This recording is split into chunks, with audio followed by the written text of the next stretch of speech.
There are some cities that you don't associate with great NBA teams and all that, but sometimes a rabbit gets pulled out of the hat. Or basically, the old saying, every dog has its day. Well, this city has had its share of bad times and good times, but you rarely think that they are like a superstar team unless you know about one superstar in particular, and practically you build around that superstar, but it doesn't really work out that well. But anyway, and there are cities that are not, you don't really think basketball first and foremost and all that. Heck, you don't even think about Toronto being a basketball city. Well, I'm talking to the American viewers and all that. But the simple fact is that this city is more about football than basketball. I mean, they don't have a hockey team, they don't have a big four baseball team. But the fact of the matter is that, it's a weird city and all that. Today, I will be talking about the New Orleans Hornets slash Pelicans and give you the skinny on that city and talk about the best New Orleans team of all time. We're playing basketball sims. We're playing basketball sims. He's playing what if NBA? Cutter's doing what if NBA? Yeah. Oh, all the teams around the world got to know that the Raptors are number one. But what about the Bulls, Wizards, and Pistons? They all have great what ifs. What is stories about old teams like the Kansas City Kings and maybe even the Minneapolis Lakers. But we all know we're gonna do some basketball. He's doing basketball. He's doing basketball. What if Cutter's doing what if NBA? So what if NBA? So I know this will probably be a big shock in the fact that, this is the second basketball video and then I'm doing it on the New Orleans Pelicans. Well, that's the strange thing. But the simple fact is that New Orleans deserves it in the sense. So New Orleans had a basketball team called the New Orleans Jazz and all that. And the Jazz nickname made sense because New Orleans had a lot of Dixieland jazz and all that stuff. But then they decided to move to Utah because of lack of funds in 1979. I believe it was 79. Yeah. And then Utah did all that. And then kept the Jazz nickname, even though that jazz is not really popular in Utah. There's a lot of other things. And then New Orleans was about basketball. They did play some exhibition and regular season games in New Orleans. Once Larry Bird dropped 60 points on the Pistons or the Hawks as a member of the Celtics. But New Orleans had a lot of things. There were rumors circulating that the city of New Orleans were going to get the Timberwolves because they were suffering financially. Unfortunately, financial problems by New Orleans led to the NBA blocking that move. New Orleans almost got the Vancouver Grizzlies in 2002,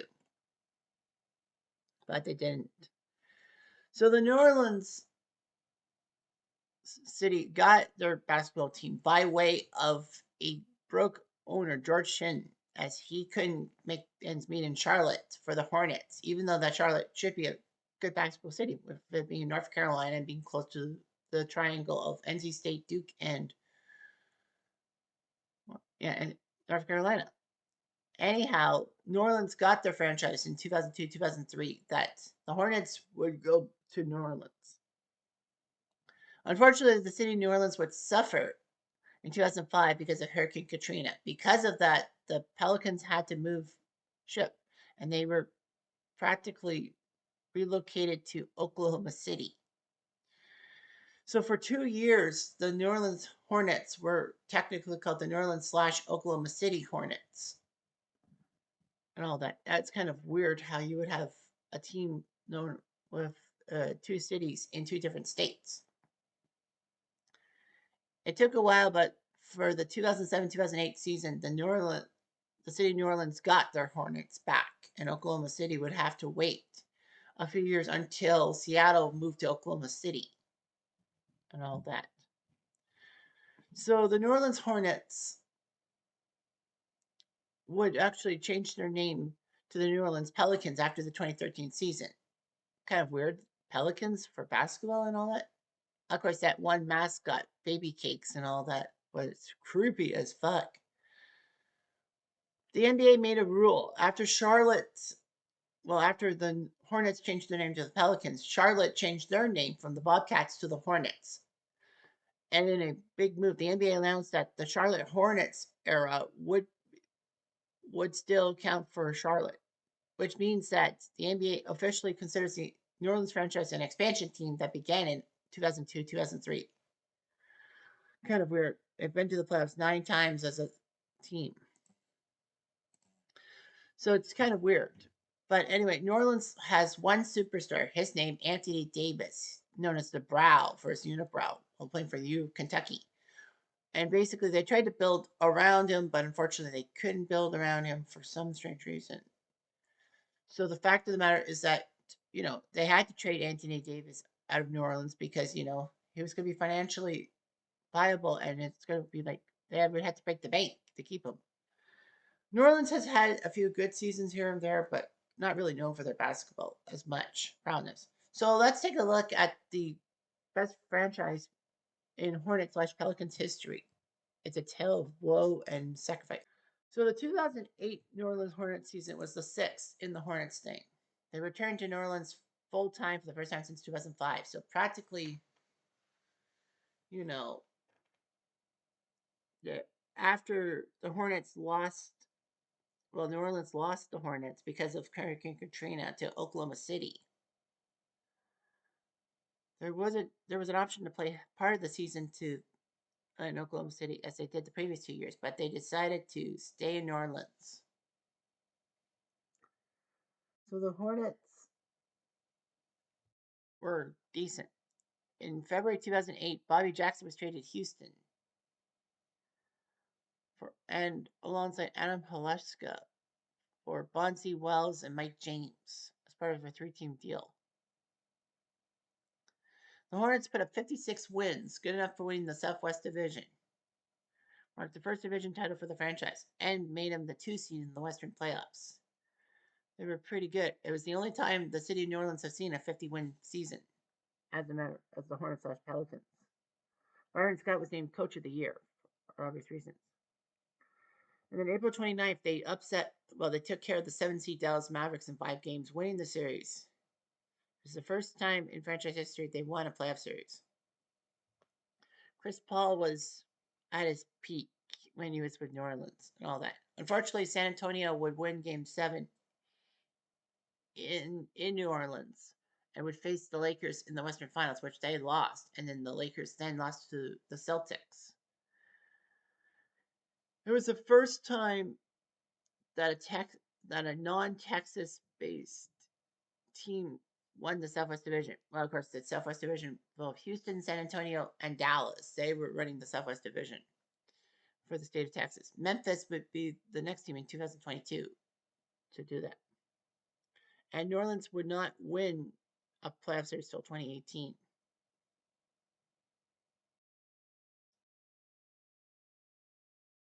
Anyway, it was just amazing and all that. The 2007 draft, they drafted Julian Wright from Kansas and Adam Haleska from Iowa. They had Chris Anderson, known as the Birdman from Blinn, Germany, I think. Hilton Armstrong, Ryan Bowen, Rochelle Butler, Tyson Chandler, decent guy. Chicago drafted him out of high school. He didn't work for them. Melvin Ely, Mike James, the former Toronto Raptor. General Pargo, who was from Arkansas, and a former Raptor. Chris Paul, CP3, was on that team at the time. Mo Pete, former Raptor from Michigan State. Peja Stojakovic, future Raptor and former Sacramento King, good 3-point shooter. Bonzi Wells, former Portland icon David West, and Julian Wright. They won 56 games. They tied San Antonio, and they were 10-6 in the division. But I don't know what the tiebreak was with them. Houston only won 55 games, and Dallas won 51. So 4 of the 8 teams in the West came from the Southwest because New Orleans, San Antonio, Houston, and Dallas. the three Texas teams. Charge. Anyway, so New Orleans was the 2 seed in the playoffs and all that. Yeah, Golden State with 48 wins, and yet they missed the playoffs by 2 games. That's funny. Game lock. Do we really need to know about the game lock? 9. Playoffs against Dallas. They took care of them 4-1. Won the first 2, lost game 3, but won the next 2 thanks to David West. And in the conference semis against San Antonio, the home team won every game except for game 7, and that was New Orleans' loss. So that is what you do. That's what you do. That's what you do. That's what you do. That's what you do. And the points per game, 24.6 from Chris Paul. Can do that. David West and Peja Stojakovic. Peja Stojakovic. Yeah, Chris Paul was named All-NBA First Team. Byron Scott was named Coach of the Year. They set franchise records in wins and road wins. Chris Paul set some records by assist. Game 2 against the Mavs, they set some playoff records. Hornets finally won a division title. Byron Scott was the first Coach of the Year for the Hornets. And so that's what happened. So let's take a look at what would happen if the Hornets actually did face the Lakers in the Western Finals. So the New Orleans Hornets would take on the LA Lakers. Lakers snipped the Hornets by 1 game. That's why the Lakers are the home team for this best of 7. 4 out of 7, baby. Anyway, the Lakers would win game 1, 105-97. The Hornets, 4 guys in double digits. First start, Mo Pete only had 2 points. Well, the highest point got for the Hornets was Tyson Chandler with 16. And Kobe Bryant. Kobe. Kobe. A lot of bench play and all that. Lamar Jackson, Mike James, and Bonzi Wells, and Ryan Bowen. So yeah, the bench. The Lakers, 25 from Kobe, 10 from Odom, 13 from Bynum, 11 from Fisher. Farmer had 13 points off the bench. See how those guys. So game 1 went to the Lakers. Game 2 would go to the Lakers, 109-102. Kobe again, 28 points. Peja got 28 points, so did David. Well, David West got 26, so that was pretty good. Down the middle, London Julian, 28 points from Kobe, 18 from Lamar. Bynum only had 2 points after going off in game 1. Farmer had 13 points off the bench, and Sasha Fudjurich had 10.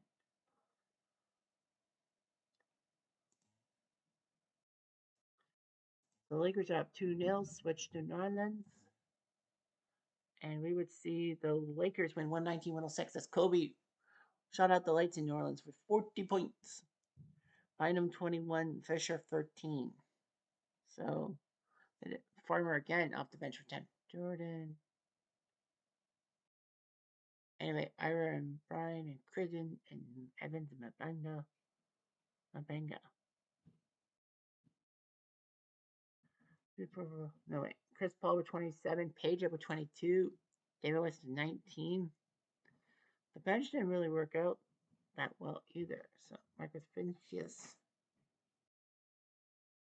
So the Lakers are up 3-0. Game 4 sees the Lakers sweep the Hornets 102-90. So the Lakers would have been, it would have been much easier for them to make the finals. The Hornets would have floundered to the Lakers. Kobe with 31 points. Well, it's Kobe. Kobe's got a Kobe. So New Orleans try as they might, they just couldn't do anything. Radmanovich got 11 points off the bench. Chris Paul put up 29, which is good. Tyson Chandler put up 6. Jonathan put up 2. So as you can see, the Hornets were going to get their butts handed to them. And the Lakers would have easily gone to the NBA Finals. Probably losing to the Celtics. But yeah, you got to give New Orleans some hope. A conference final will do a lot of things. You get massive TV coverage, whether you like it or not. But that's just how it goes. Anyhow, I'm Jeff Diamond. I do